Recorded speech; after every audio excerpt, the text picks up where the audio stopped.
So many people are asking what's going to happen with the real estate market to come here in 2023 now that we've seen quite a correction over the last 6 to 7 months.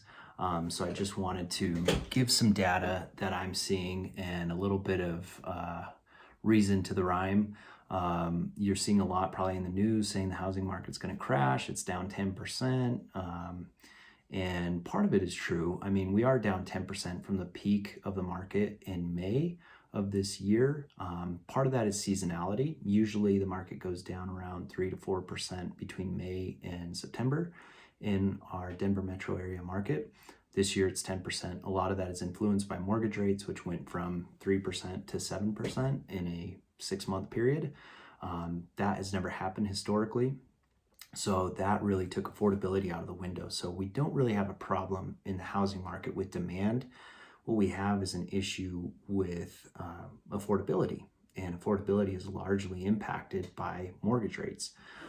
So the Fed has tried to slow down inflation, and inflation is ultimately the deciding factor in mortgage rates. So they have a direct correlation. When inflation goes up, mortgage rates tend to go up because the Fed wants to slow down spending. Now, the Fed, when they set a short-term rate, it doesn't directly correlate to 30-year mortgages, but it does correlate to what investors of mortgage-backed securities do. And mortgage-backed securities base a lot of their decisions on what the Fed is doing. So there is an indirect correlation.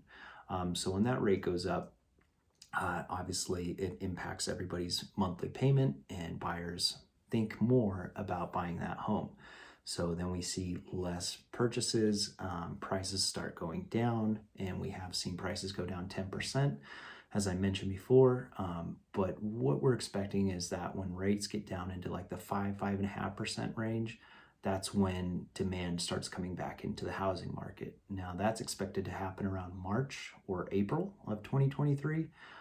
Based on projections of where inflation is going and where mortgage rates are going. So what that means for you is if you are thinking about selling in 2023, I think waiting till the second quarter or the spring would be a good call. If you're thinking about purchasing a home, really you can't time the market, but you have a good window of opportunity in the next 3 months where you have more leverage to exercise getting the seller to pay some of your rate down or give you a concession. You don't have to compete with other buyers. So those are things to consider if you are a home buyer or looking to purchase a home in 2023. I would say try to make a move in the next 3 months or wait until the next fall, when things usually tend to hit their seasonal cycle, and the fall months are usually the best time to buy. That's when there's less competition from other home buyers, and there's more housing inventory to choose from really between July and October. So yeah, that's just kind of what's going on. My prediction for 2023 is that we'll see a little bit of a spring rush, but we won't see anything like we saw in 2020 and 2021. We're going to see a little bit more balance in the market, which I think is a good thing overall. Reach out to me anytime if you have any questions. Thanks so much.